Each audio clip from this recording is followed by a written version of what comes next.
Hello everyone, তোমরা সবাই কেমন আছো? আশা করি ভালো আছো। তো এই দেখো, আমি ময়দা নিয়ে বসে পড়েছি আর তোমাদের সামনে চলে এসেছি। এটা একটা জিনিস বানাবো। বাড়িতে বসে বসে ভাবলাম একই জিনিস প্রতিদিন ভালো লাগে না, রোজ রোজ রুটি খাই রাতে, আজকে একটু অন্য কিছু খেতে ইচ্ছে করছে। তো ঘরে ছিল চিকেন, ফ্রিজে ছিল চিকেন, তো চলো চিকেন রোল বানিয়ে ফেলি। সেই কারণেই আমরা চলে এসেছি ময়দা নিয়ে। ময়দাটা প্রথমে ভালো করে মেখে নিলাম। মেখে নেওয়ার পর আমরা হচ্ছে 5 জন, তা আমার 3 ছেলে, আমি আর তোমাদের দাদাভাই। তো 5টা নই করে নিয়েছি। নইগুলো তো দোকানের থেকে একটু বড় বড়ই করেছি, কারণ পেটটা ভরাতে হবে, আর বাড়িতে করছি যতক্ষণ জিনিসপত্র একটু বেশি বেশি করে দেওয়া হবে, সেই কারণে নইটা একটু বেশি বড় করেছি। আর চাকি বেল্লায় এগুলো ভালো লাগে না বেলা, সেই কারণে। আর একটু বড় সাইজ যেহেতু ধরবেও না, সেই কারণে আমার ডাইনিং টেবিলটা যখন পাথরের, ওটাকে ভালো করে মুছে টুচে নিয়ে ওর মধ্যে বেলতে শুরু করে দিয়েছি। আমি এদিকে বেলে টেলে নিচ্ছি একে একে, আর তোমাদের দাদাভাই ওইদিকে রুটিগুলো সেঁকা শুরু করে দিয়েছে। তো তোমার গোল ভালো করতে পারছি না, কারণ অনেকটা বড়, তো তাই গোল ঠিকঠাক হচ্ছে না। যাই হোক, চলে যাবে, পেটে চলে যাবে। আর তাওনাটাও আমার ছোটো হয়ে গিয়েছে, একটা তাওনা কিনতে হবে। তো ওই তাওনাটাতে কোনো রকম যাই হোক করে এদিক ওদিক করে সেঁকে শুকে ম্যানেজ করা গিয়েছে।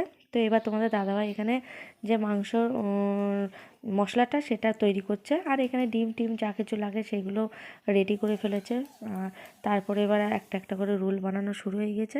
তো প্রথমে একটা রোল বানানো হয়ে গেছে, এটা দ্বিতীয় রোল হচ্ছে। তো প্রথমে আমার 3 ছেলেকে আগে দেবো, তারপরে আমি আর তোমাদের দাদাভাই রোলটা হবে, কারণ ওরা ঝাল টাল খাবে না।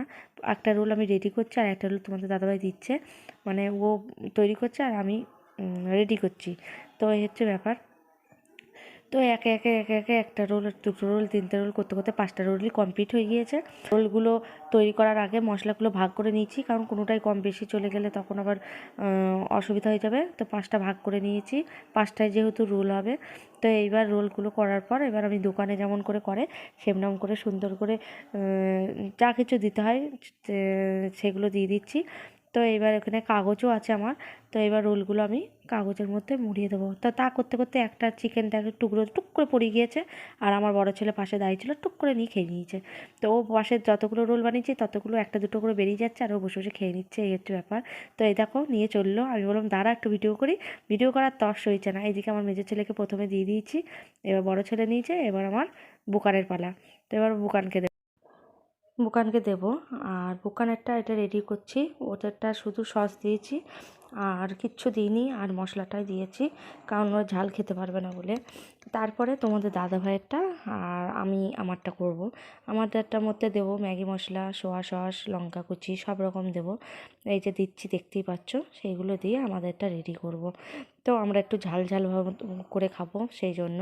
আর রুটিগুলো এত মচমচে হয়েছিল, মানে রোলটা করার সময় রোল করাই যাচ্ছে না, ভেঙে মানে পেছন দিক দিয়ে ভেঙে যাচ্ছে। এই দেখো দেখতেই পাচ্ছ, রঙটা হয়েছে পুরো তেলাপোকার মতো, সেই রঙ হয়েছে। তো আর একটা যেটা সত্যি কথা, এই রকম বাড়িতে যদি একটা 1 নম্বর কুক থাকে, তাহলে তোমার যখন ইচ্ছা যেমন খুশি খাবার ইচ্ছা তুমি শুধু মুখে প্রকাশ করবা, সঙ্গে সঙ্গে পেয়ে যাবা। আর যদি এইরকম রাঁধুনি না থাকে, তাহলে তোমার আজকে খেতে ইচ্ছা করলে 10 দিন পর খাবা, কিংবা পরের দিন খাবা। তো দেখো এত সুন্দর হয়েছে, দারুণ হয়েছে। তো সত্যি আমার হাজব্যান্ড হচ্ছে 1 নম্বর। ভিডিওটা শেষ করলাম, চ্যানেলটা সাবস্ক্রাইব করে দিও, ফেসবুক পেজটা ফলো করো।